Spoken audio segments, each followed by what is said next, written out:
नमस्कार, मैं नेहा और आप देख रहे हैं एसके लाइव। आपका समय, आपकी खबर। चुनाव प्रचार के अंतिम दिन सिलीगुड़ी के एक निजी होटल में भारत की वित्त मंत्री निर्मला सीतारमण ने पत्रकार सम्मेलन किया, जहां बिहार के उप मुख्यमंत्री तारकिशोर प्रसाद, सिलीगुड़ी जिला सांगठनिक अध्यक्ष प्रवीण अग्रवाल, सिलीगुड़ी विधानसभा क्षेत्र के उम्मीदवार शंकर घोष भी उपस्थित थे। पत्रकार सम्मेलन के दौरान निर्मला सीतारमण ने कहा, 34 साल तक बंगाल में रहे वामफ्रंट सरकार पर भी उन्होंने हमला किया और साथ ही साथ वर्तमान की 10 साल की तृणमूल सरकार पर भी उन्होंने जमकर हमला किया। टूरिज्म मुद्दे को लेकर के भी उन्होंने वक्तव्य रखा। इसके साथ ही साथ कि कहा कि जो केंद्र योजनाएं लाती हैं उसे राज्य स्वीकार नहीं करती हैं और इसीलिए राज्य का विकास नहीं हो पा रहा है। राज्य में बीजेपी सरकार आते ही इन सारे मुद्दों पर काम तेजी से होगा। इसके बाद सिलीगुड़ी ही नहीं बल्कि पूरे उत्तर बंगाल के रिटेलर्स एवं ट्रेडर्स के साथ उन्होंने बैठक की, जहां व्यापारियों ने उक्त क्षेत्र के प्रमुख संगठनों की समस्याओं एवं सुझाव को वित्त मंत्री को दिया एक ज्ञापन के माध्यम से। वित्त मंत्री ने अपने संबोधन में विश्वास दिलाते ये कहा कि सभी ज्ञापन को वो निजी रूप से जरूर देखेंगी एवं समझेंगी। आगे सुनिए उन्होंने क्या कुछ कहा।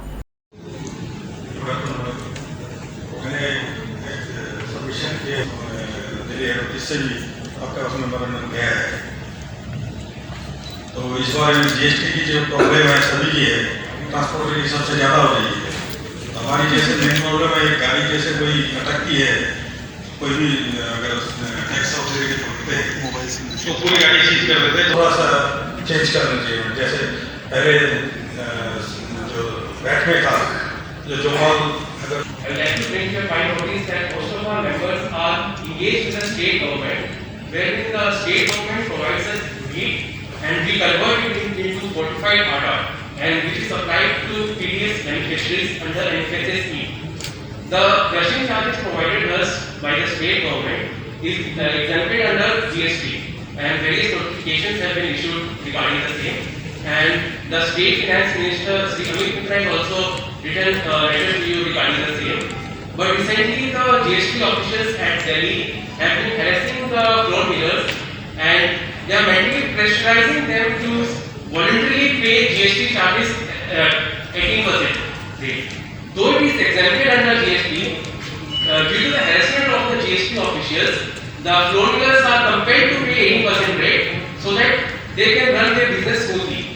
So we request you to kindly take into this as a urgent matter, because one of the floor mills has already decided to shut its business because due to the harassment, and we expect that if after election results, if the BJP government is formed, it will be working in collaboration with the central government and taking some decision regarding this.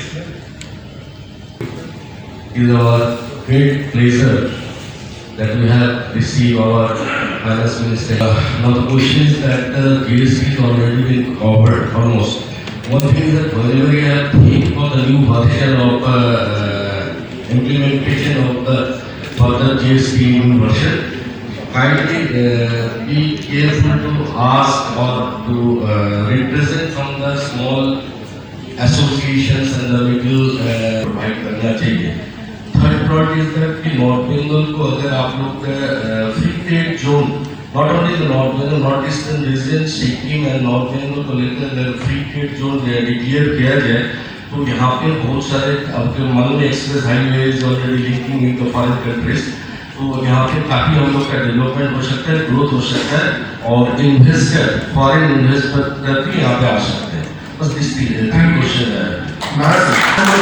Automobile industries part से once again, ma'am, good afternoon. Ma'am, I would like to give you a kind notice. Taxation on vehicles are immensely high. So please look into the matter.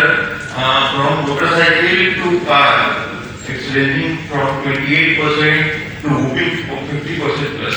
So kindly look into the matter. Thank you, ma'am. Last audit request है। आपने income tax जो सुधार किया इसके लिए बहुत बहुत धन्यवाद। तो हमारे व्यापारी के ऊपर जो 20 सालों से अत्याचार हो रहा था वो आपने बहुत सा ठीक कर दिया है।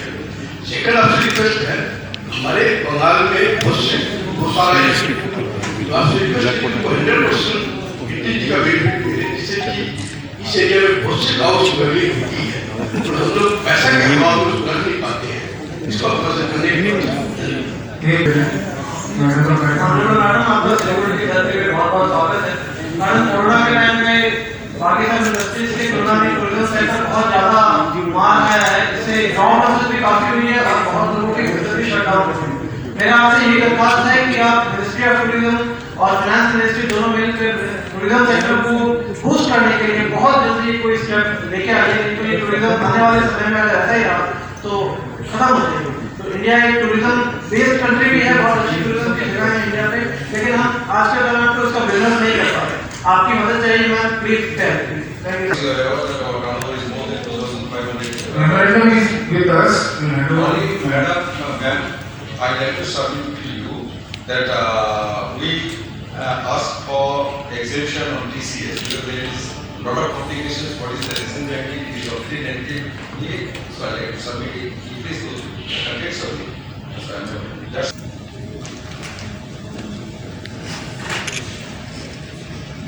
सबको नमस्कार। The organizers of this program,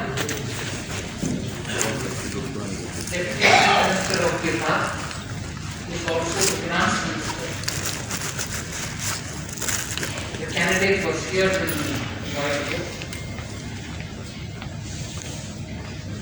But entire traders community के लिए मेरा नमस्कार। And I thank you for all the suggestions that have come out. जरूर इलेक्शन कैंपेन के समय में आई हूँ इधर। सिर्फ इलेक्शन बंगाल के सीमित विषय नहीं, पर larger issues of GST, income tax सब भी आपके तरफ से सुझाव के नाते आया है। फुली उसको आपके मेमोरेंडम्स को पढ़ करके मेरा मंत्रालय में टीम है उनके द्वारा भी आपका हर एक मेमोरेंडम को कंप्लीटली पढ़ने के बाद जो हो सकता है उनसे बात भी करना। मगर इस संदर्भ में 2-3 विषय आपके सामने रखना चाहता हूँ। जीएसटी में जो भी निर्णय लेते हैं मैं सिर्फ वित्त मंत्री के नाते नहीं लेती। बिल्कुल आप सबको विषय बोलने का अधिकार है, मैं जरूर सुनूंगी भी। बहुत सारे चर्चा के बाद काउंसिल में तय हो जाता है। काउंसिल में हर राज्य के वित्त मंत्री भी बैठते हैं। कोई निर्णय बिना काउंसिल की अनुमति मैं कर नहीं सकती। 2019 में हम आने के बाद प्रधानमंत्री जी का कहने के बाद में काउंसिल में ये भी एक रिक्वेस्ट के नाते रखी हूँ कि हर जीएसटी काउंसिल में बदलाव नहीं होना चाहिए।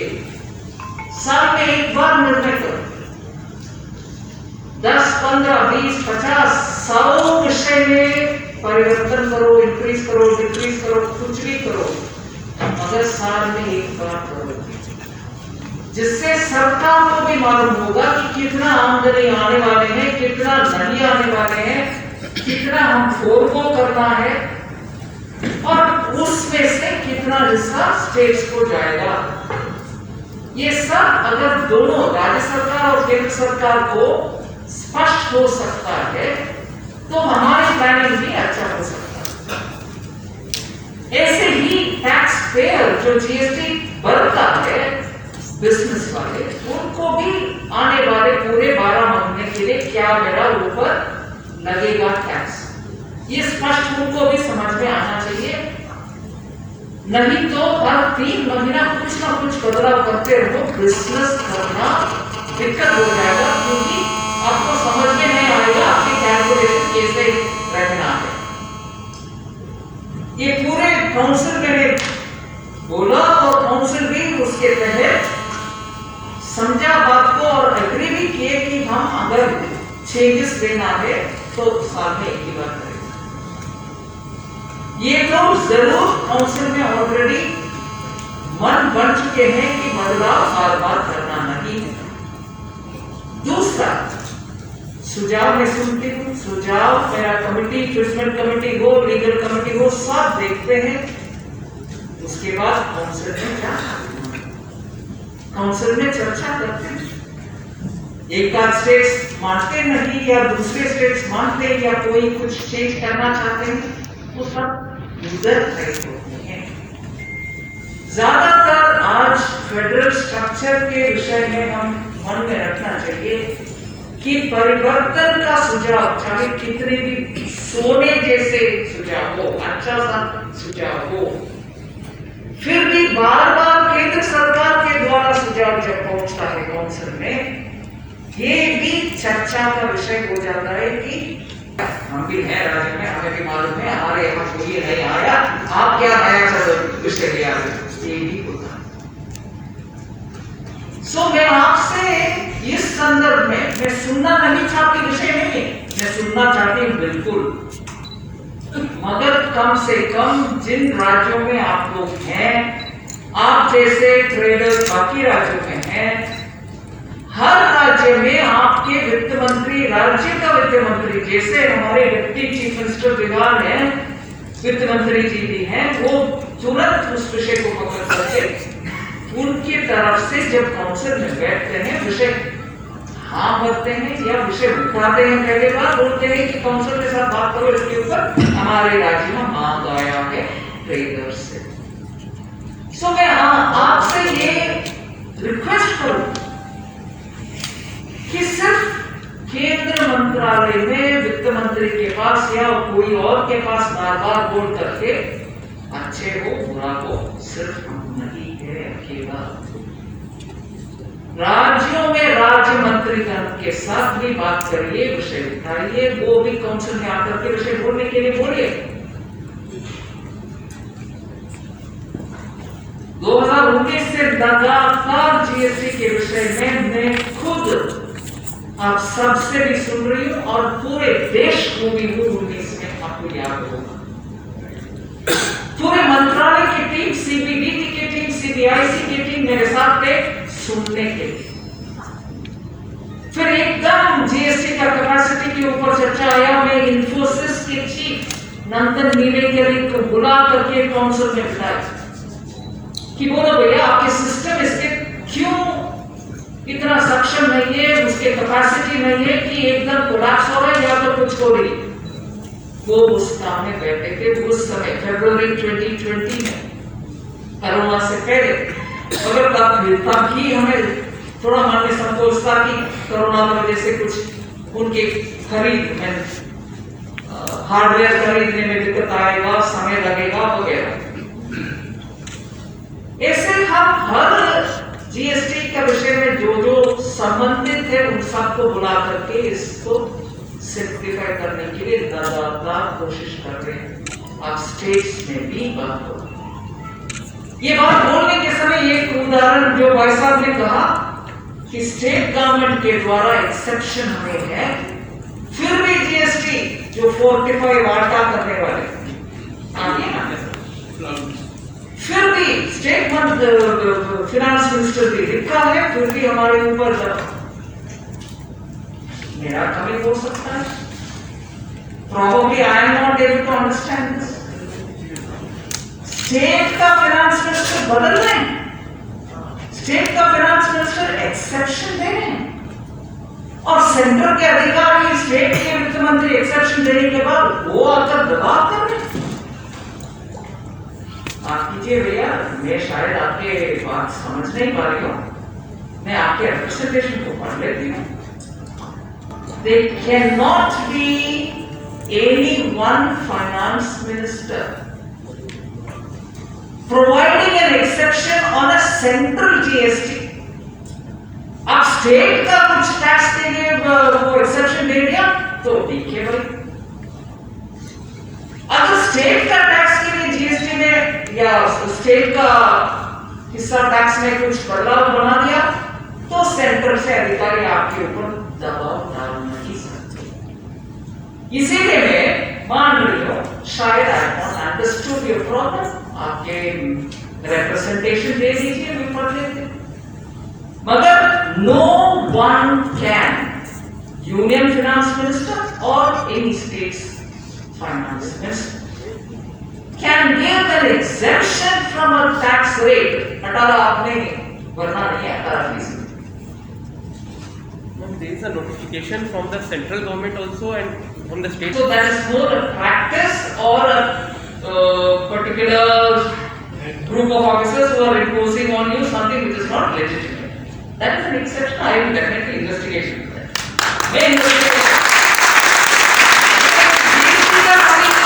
अधिकारी गण आपके साथ जो कर रहे हैं वो सही नहीं, ठीक है, वो सिस्टम की खराबी नहीं है, अधिकारी के शॉर्टकमिंग हो सकता है। So I will have to address that from the point of view that particular officer was not doing right, ठीक है, वो सिस्टम नहीं। So पहला मेरा पॉइंट था कि काउंसिल तय करता है, सेकेंड मेरा पॉइंट है सिस्टम में खराबी है तो मैं पूरे हर राज्य में घूम करके आप सबसे रिक्वेस्ट करी, आप भी बहुत ही अहम सजेशंस दिया, वो सब हमने उठा करके सिस्टम को सुधारने के लिए कर रहे हैं। तीसरी, साल में एक बार करेक्शन, बार करेक्शन ना हो, इसको भी काउंसिल ने माइंड बना करके है। और अब पिछले बार मीटिंग होने के बाद जो जीएसटी कॉम्पनसेशन का मीटिंग था, पर्टिकुलरली 2-3 बार हम बैठे थे, लंबा चौड़ा मीटिंग चला सिर्फ कॉम्पनसेशन के विषय में। उसके बाद शायद वो अक्टूबर में था, उसके बाद काउंसिल मीटिंग नहीं हुई क्योंकि अक्टूबर में कॉम्पनसेशन का फाइनलाइज करने के बाद हम सब बजट प्रिपरेशन में लगे। बजट फरवरी में हुआ, फरवरी लास्ट में ही और मिडल ऑफ मार्च को अंदर ही model code of conduct election की वजह से आ गए। ठीक है, फिर भी रख सकते हैं जनरल काउंसिल पर कुछ हमने कहीं तय नहीं किया है अभी तक, मगर मैं बात ये बोलूं कि काउंसिल का मीटिंग नहीं हो रही है, इसलिए नहीं हो रही है क्योंकि मंत्रिमंडल सब आने ना अभी मुश्किल समझेंगे क्योंकि चुनाव में रहेंगे, चुनाव के बाद रखेंगे। जितने भी आपसे अभी मेमोरेंडम आए हैं, मैं अश्योर करती हूँ, आप मेरे से प्रश्न बाद में भी पूछ सकते, अश्योर करती हूँ हर एक आपका मेमोरेंडम का हम हमारे टीम के द्वारा एनालाइज करेंगे।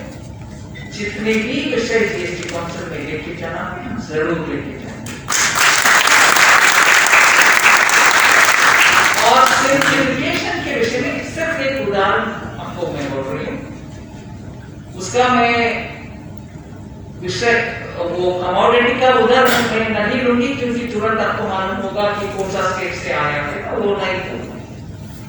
एक कमोडिटी के ऊपर 2-3 बार डेलीगेशन आए मेरे से मिले कि प्लीज इसका अब हम भी करना है, ठीक है, करके काउंसिल में गया और फिर देखा, वो सब होने के बाद काउंसिल ने अप्रूव किया, लागू हुआ।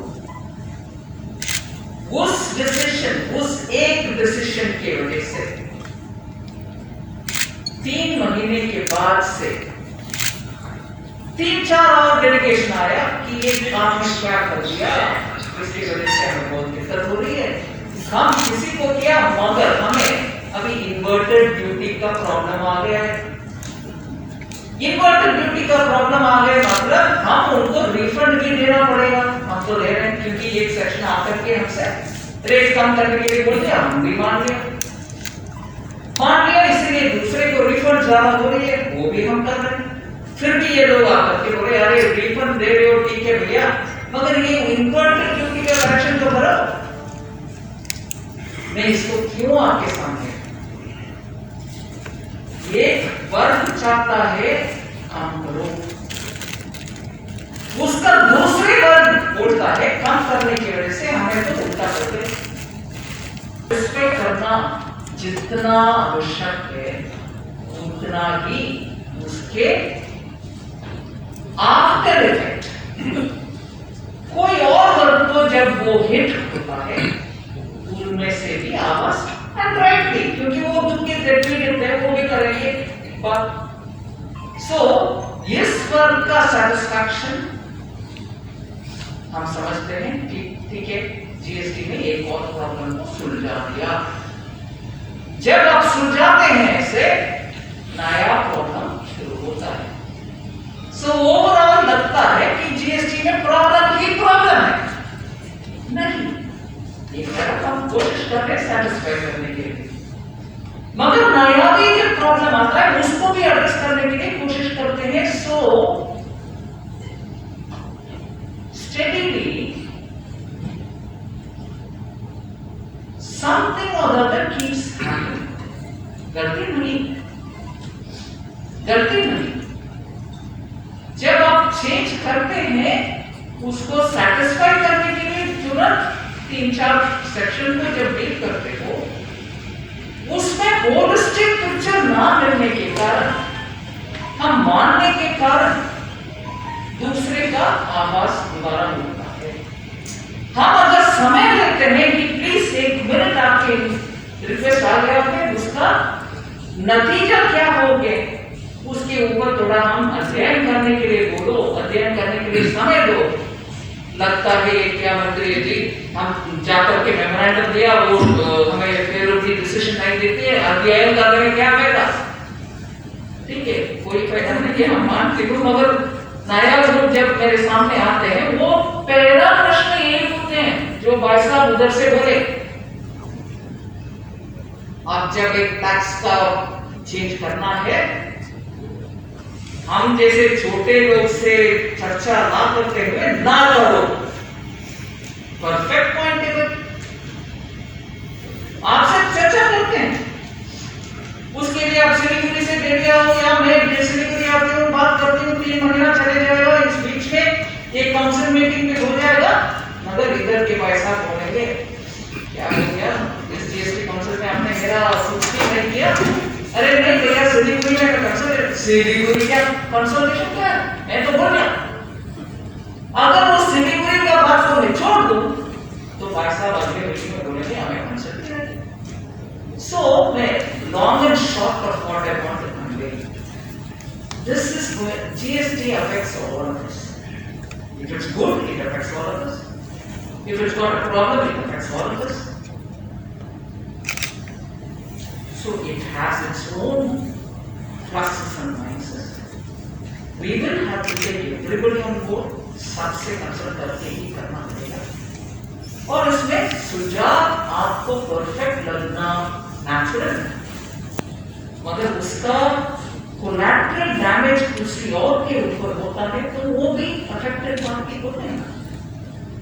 हम सब भी थोड़ा इसके ऊपर सोच विचार करें, जरूर आपकी सुझाव को मैं सीरियसली लेकर कुछ करें। धन्यवाद। क्या आपके कपड़ों का बिजनेस है और आप दुकान में भीड़ भाड़ से बहुत परेशान हैं और सामान लाने का समय नहीं है, तो समझो आपकी टेंशन खत्म। अब डाउनलोड करें A से Z तक ऐप, इंडिया का अपना होलसेल शॉपिंग ऐप। बस डाउनलोड करें और होलसेल में कपड़ों की शॉपिंग करें A से Z तक।